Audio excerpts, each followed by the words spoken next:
Yeah, thank you for introduction. Yeah, so I will talk about secret Feistel networks. These are Feistel networks when the round functions are secret. The outline of this talk. We introduce a new cryptanalytic tool which we call HDIM. We study its relation with linear approximation table with algebraic normal form. And we use it to mount different attacks on secret Feistel networks. HDIM. First, recall the definition of linear approximation table of some function. Basically,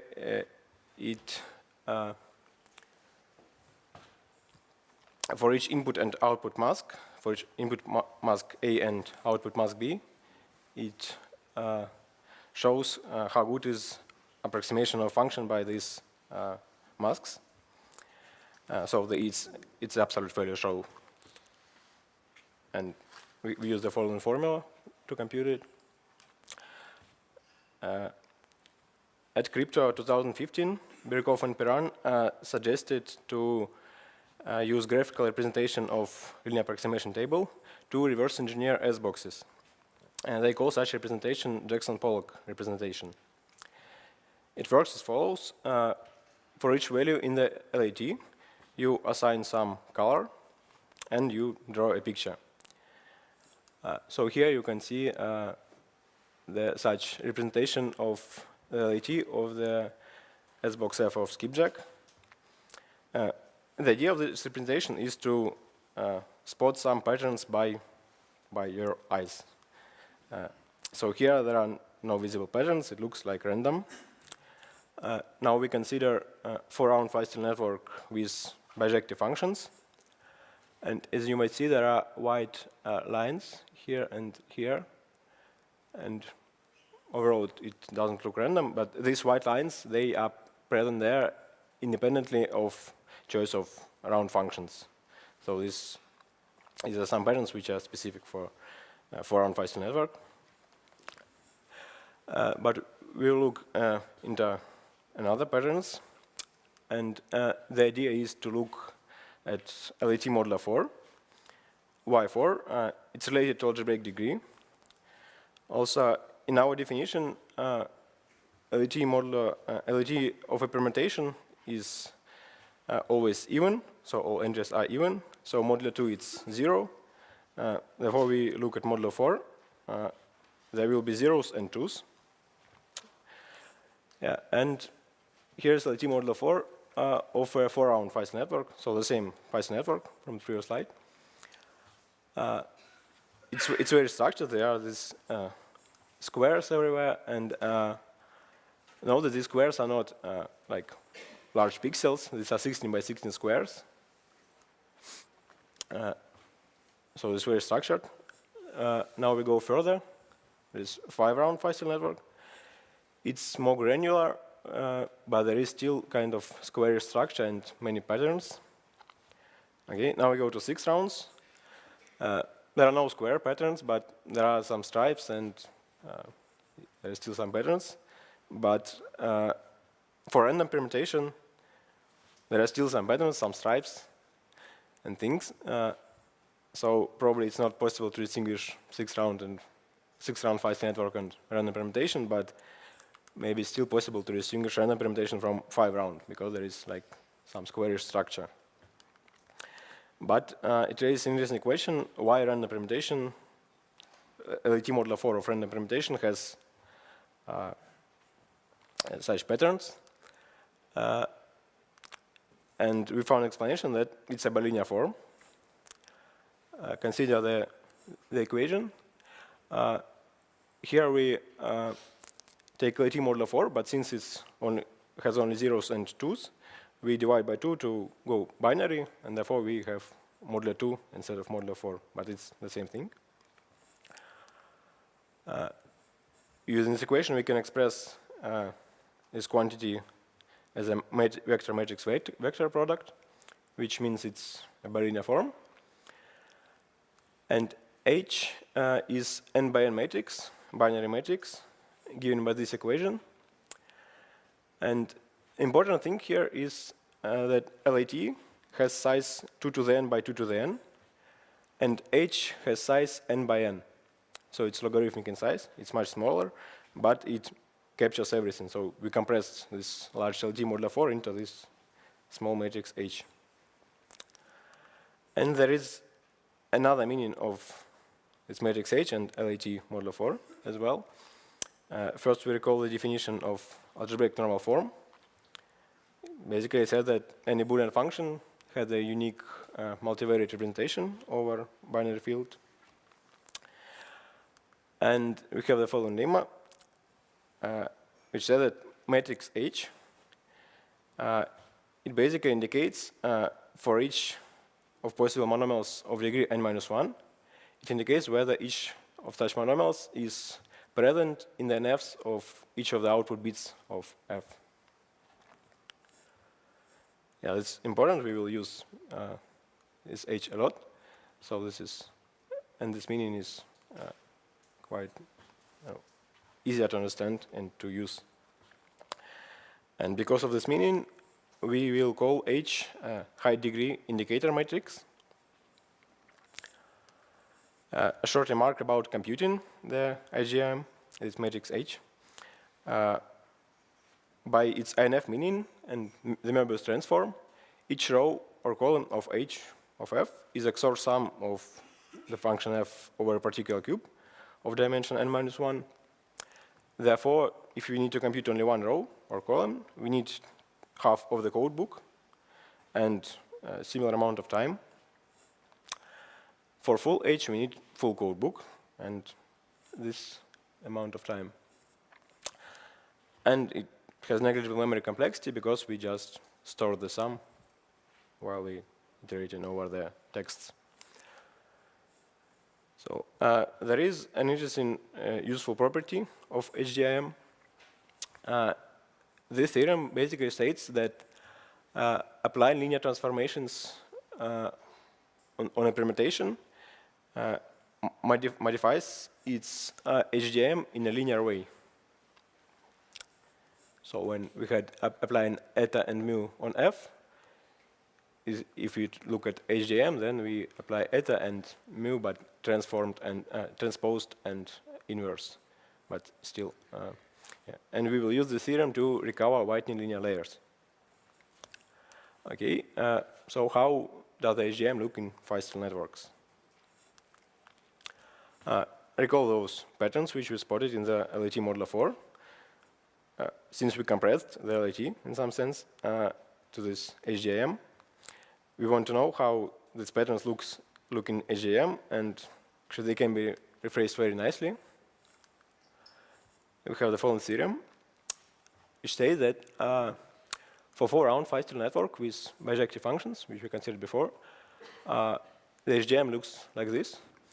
Example is given for 6 bits, but basically it says that everything in the HDIM, everything is 0 except the bottom right quarter. We don't know what's there. And if we go 1 round more, 5 rounds, we only know that the top left quarter is 0, and for us we don't know anything. So it's these patterns rephrased in terms of HDIM, which is very simply. But 4 and 5 rounds may be not very interesting. And the good thing is that if we know the degree of round functions is small, then we can generalize to more rounds. So consider a Feistel network with R rounds and round functions of degree d. We introduce a parameter theta, which depends on degree and number of rounds. It's some analog of degree. Intuitively, to think about its magnitude, you might think as we strip 2 rounds, so this -1 of Feistel network for free, then we split the Feistel network into 2 halves almost equal because of maybe rounding. Then we compute the degrees of each half, and then instead of multiplying them, we sum them. And that's where we gain something. But again, this is just for intuition about magnitude of this thing, of this parameter. And we have a theorem that states that HDIM of such Feistel network has this form. Here, 0 and question mark are n by n matrices. So this is just to show the form of HDIM. So this Feistel network, the HDIM of this Feistel network has this form when theta is less than 2n. And if we append one round, so we consider Feistel network with one more round, then we know only that top left quarter is 0.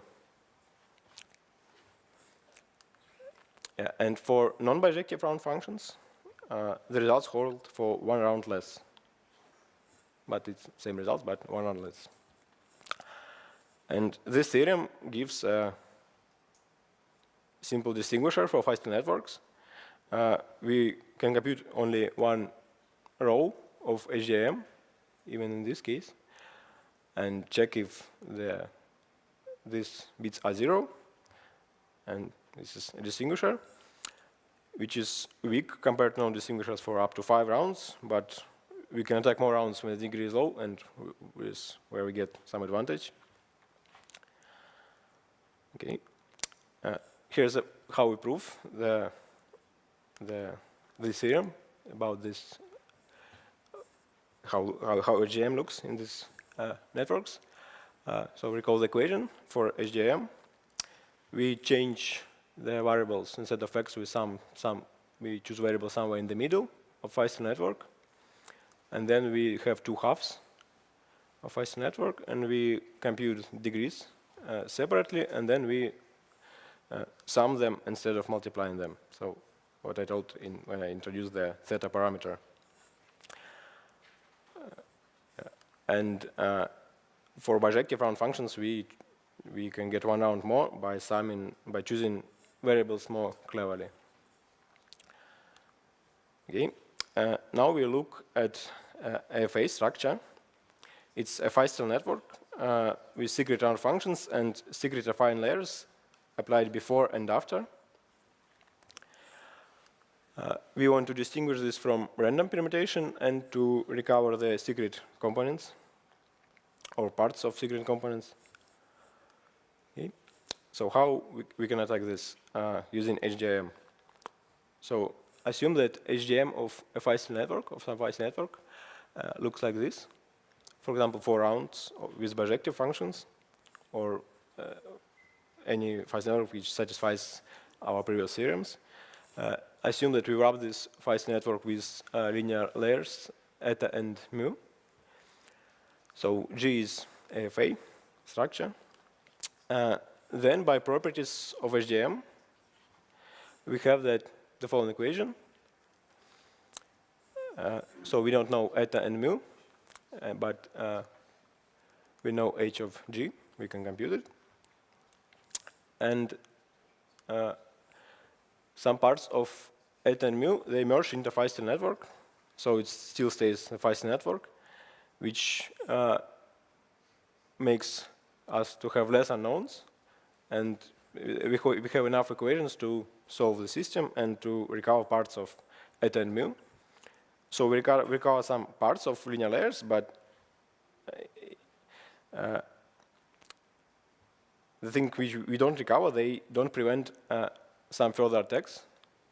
And so in some sense, we recover the hardest part of linear layers, which is enough for some attacks to continue and decompose the full Feistel network.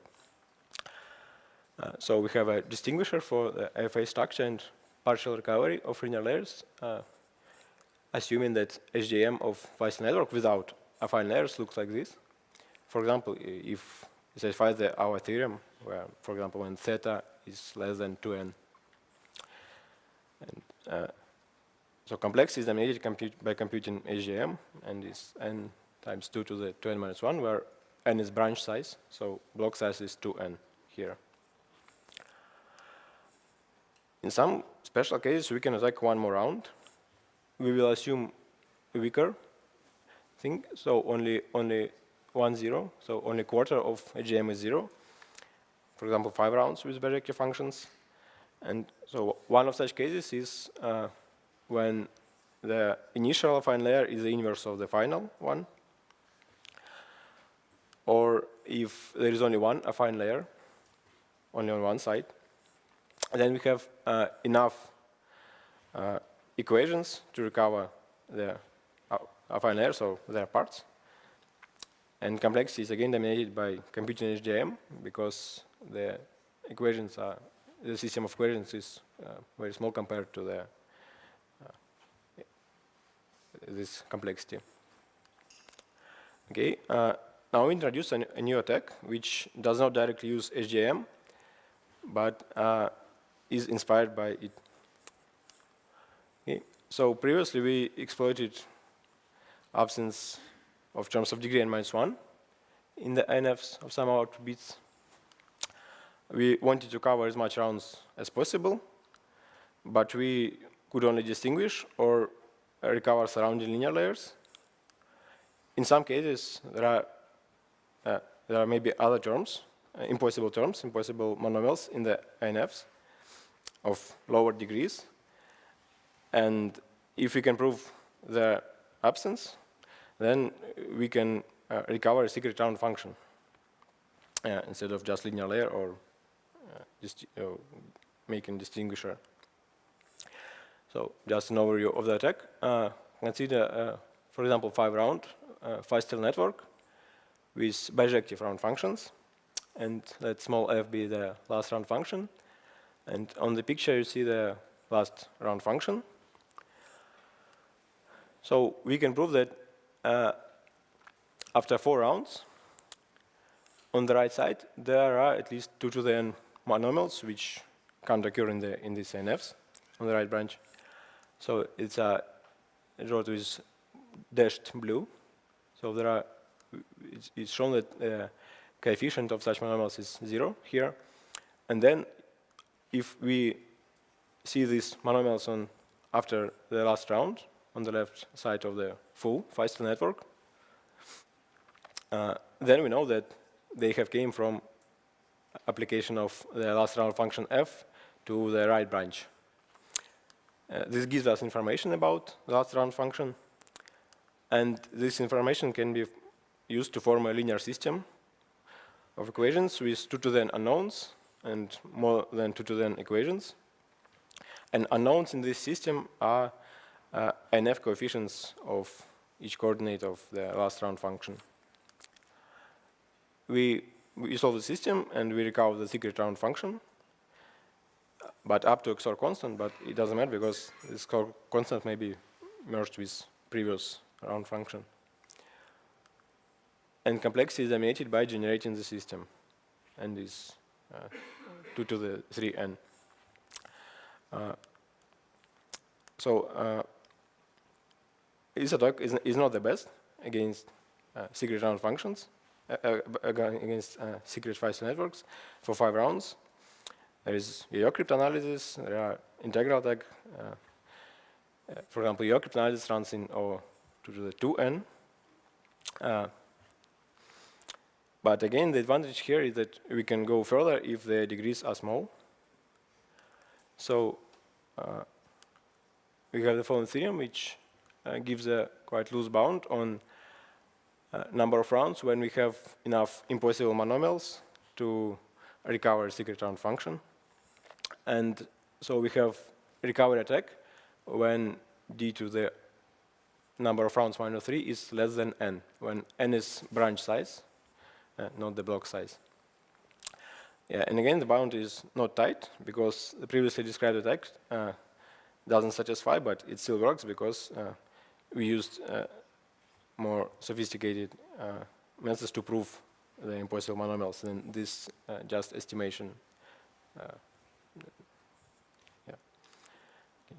Yeah, and if the degrees are low, then we have less ANF coefficients to recover, and we may actually need less impossible monomials to be enough to recover the last round function.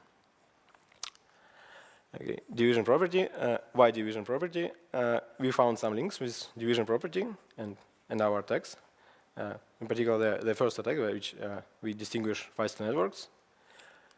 So it's for integral attacks introduced recently by Todo, and you maybe remember it from previous talk.